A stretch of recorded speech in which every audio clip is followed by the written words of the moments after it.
English Daily MURLI 20th September 2024 Morning MURLI Om Shanti Bab Dada Madhuban Essence Sweet children, you have to become God's helpers like the Father.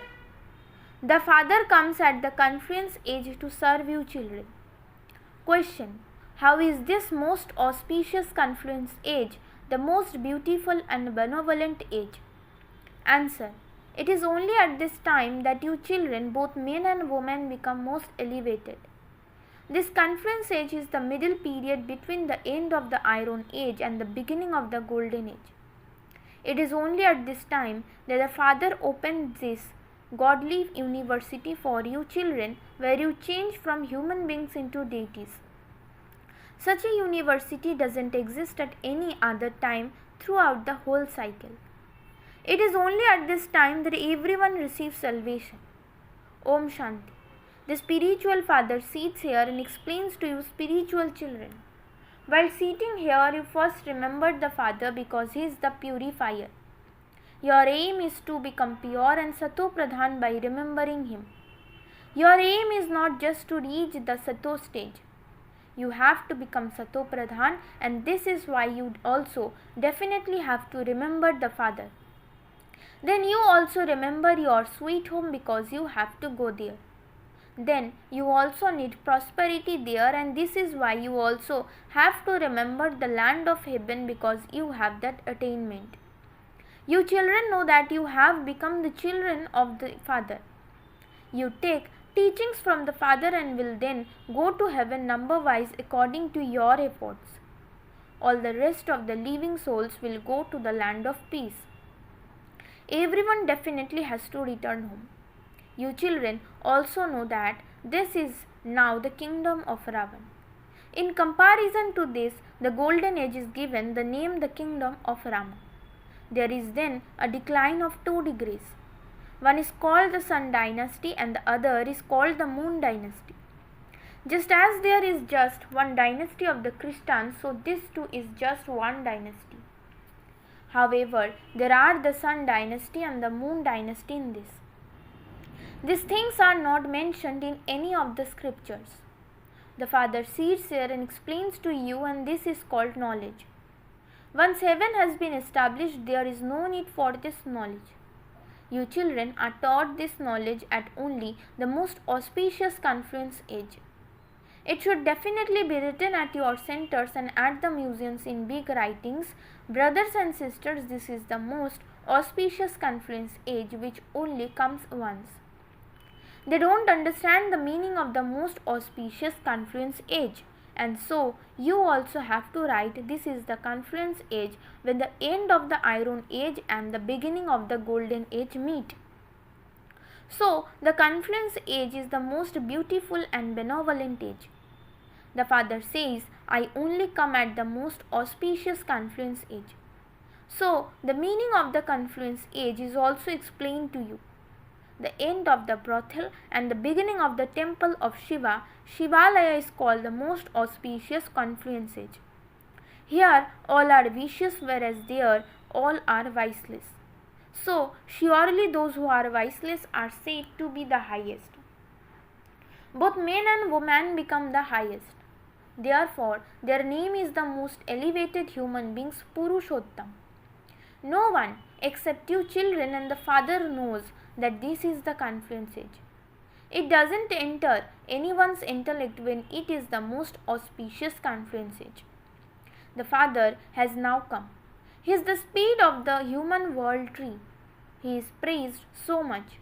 He is the ocean of knowledge, the ocean of bliss and the purifier. He grants everyone salvation with this knowledge. You would never say that salvation is received by performing devotion. Salvation is only in the golden age, and that takes place through knowledge. So he would surely come at the confluence of the end of the Iron Age and the beginning of the Golden Age. The Father explains and makes everything very clear. New ones come just as they have also come every cycle and will continue to come. The kingdom has to be established in this way. You children know that you are the true helpers of God. He would not teach just one person. One studies and you then study with that one and then you teach others, and this is why this big university has to be opened here. Throughout the whole world, neither is there another such university, nor does anyone in the world know that there can be such a thing as a godly university. You children now know that the God of the Gita, Shiva, comes and opens this university. He makes you into the masters of the new world deities. The souls that have become Tamo Pradhan have to become Sato Pradhan again at this time. At this time, all are Tamo Pradhan. Although some Kumars, Kumaris and Sannyasis do remain pure nowadays, there isn't that purity. Souls who come down remain pure at first. They then become impure. You know that everyone has to pass through the stages of Sato Pradhan, Sato, Rajo and Tamo. At the end, everyone becomes Tamo Pradhan. The father now sits here and personally explains to you this tree has reached its Tamo Pradhan state of total decay. It has become old and so it definitely has to be destroyed. This is a tree of the variety of religions, which is why it is called an unlimited variety play. The tree is so big and unlimited. Those are non-living trees that emerge when you sow seeds. This is a variety picture of the variety of religion. All are human beings, but there is a great deal of variety amongst them. This is why they speak of the unlimited variety play.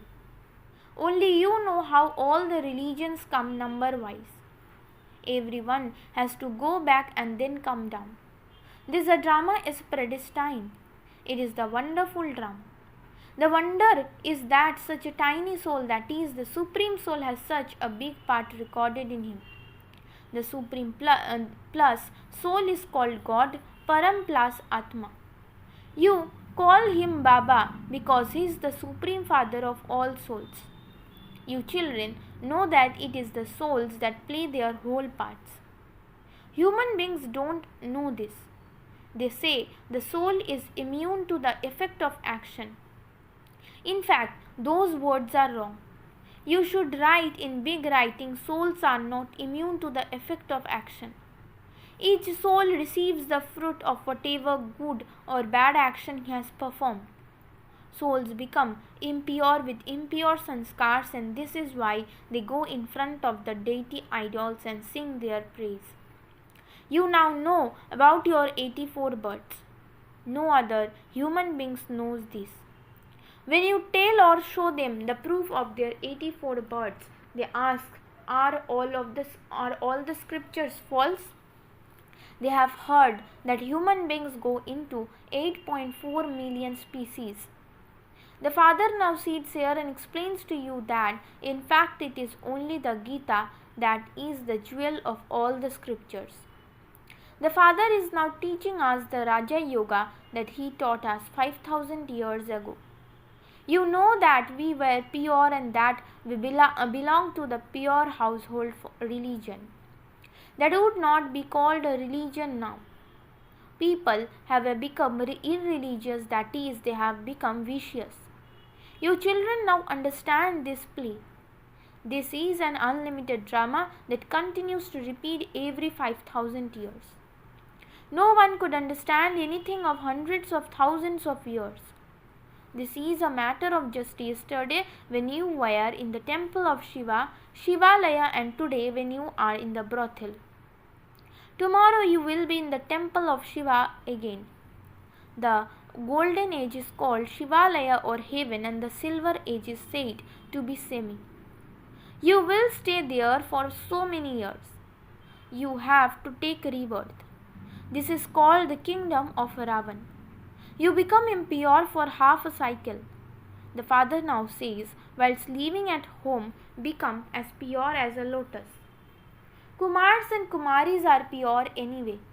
It is explained to them you must not get involved in a household where you would then have to make effort to become pure again. God speaks, become pure, you have to listen to the unlimited Father. You can live as purely as a lotus whilst living at home with your families. Since the Father is saving you from becoming impure for 21 births, why do you instill in your children the habit of becoming impure? You also have to renounce the opinions of your families and of society. This is an unlimited matter. There are many bachelors in all religions, but it is a little difficult to live with safety because they are still living in the kingdom of Ravan. Abroad, too many people don't get married and they then get married in their old age for companionship. They do not get married with criminal eyes. There are many such people in the world. He is looked after very well, and when he dies, he leaves something to that person companion and gives some of it to charity. They set up a trust before they go. They also have a big trust abroad which then help there. There are no trusts here in India that would help countries abroad. Here, people are poor, and so how could they help? There, they have a lot of money. Bharat is poor. Look at the condition of the people of Bharat. Bharat was crowned, and that was a matter of only yesterday. They themselves say that 3000 years ago there was paradise. Only the Father creates that. You know how the Father comes down here from up above in order to purify the impure. He is the ocean of knowledge, the purifier and the bestower of salvation for all. That is, He is the one who purifies everyone. You children know that everyone sings my praise. I come here into this impure world to purify you. You become pure, and so you first of all go to the pure world. You experience a lot of happiness, and you then fall into the kingdom of Ravan. All the people sing that the Supreme Father, the Supreme Soul, is the ocean of knowledge, the ocean of peace and the purifier. None of them knows when He comes to make you pure. The Father says, you praise me. I have now come and am giving you my introduction. I come every 5000 years at this moment, auspicious confluence age. I also explains to you how I come. There are the pictures too. Brahma doesn't exist in the subtle region. Brahma is here and Brahmins are also here. He is called the great-great-grandfather, and there is his genealogical tree. The genealogical tree of the human world would only start with Prajapita Brahma. His Prajapita, father of people, and so there must definitely be his people too. They cannot be a physical creation of his, and so they must surely be adopted. He is the great-grandfather, and so he must surely have adopted everyone. All of you children are adopted. You have now become Brahmins, and you then have to become deities. To change from Shudras into Brahmins and Brahmins into deities is to perform a somersault. There is also the variety form image. Everyone definitely has to come here from there. When everyone has come down, the Creator then also comes. He is the Creator and the Director, and He also acts. The Father says, O souls, you know me. All of you souls are my children. You first adopted bodies in the golden age and played such good parts of happiness. Then whilst taking 84 births, you came into so much sorrow. There are creators, directors and producers of dramas. This drama is unlimited. No one knows this unlimited drama. They show such things on the path of devotion that they have become fixed in the intellects of people. The Father now says, sweetest children, all of those scriptures are of the path of devotion. There is a lot of paraphernalia of the path of devotion. Just as the expansion of a seed is the tree, such a huge tree spreads from such a tiny seed, there is also so much expansion of devotion.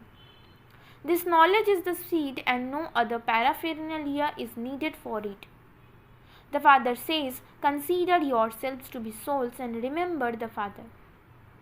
There are no other vows or disciplines. All of those come to an end. Once you have received salvation, there is no need for anything else. You have done a lot of devotion, and so I have come to give you the fruit of that. Deities used to reside in Shivalaya. This is why people go to the temples and sing their praise. The father now explains, sweetest children, I also explained to you 5,000 years ago. Consider yourself to be souls. Renounce all relationships of bodies and remember me, your father, and your sins will be burnt away in this fire of yoga. Whatever the father explains now, he has explained that every cycle. There are some good words in the Gita too. Manmana Bhava means remember me alone. Shiv Baba says, I have come here. I also tell you whose body I enter. I tell you the essence of all the Vedas and scriptures through Brahma. People show these images but they don't understand the meaning of them. You now understand how Shiva Baba tells you the essence of all the scriptures through the body of Brahma. He also explains to you the secrets of the drama of 84 birds. I come at the end of this one's many birds. This one then becomes the number one prince and goes through 84 birds. Acha. To the sweetest beloved, long lost and now found children, love, remembrance and good morning from the mother, the father Babdada. The spiritual father says, Namaste to you spiritual children. Essence for Dharana. Whilst living in this kingdom of Ravan, let go of the codes of conduct of impure family clans and the opinions of society and accept the things that the unlimited Father says. Whilst living at home with your family, live like a lotus flower. Understand this unlimited variety play very well. Souls play their parts in this and are not immune to the effect of action.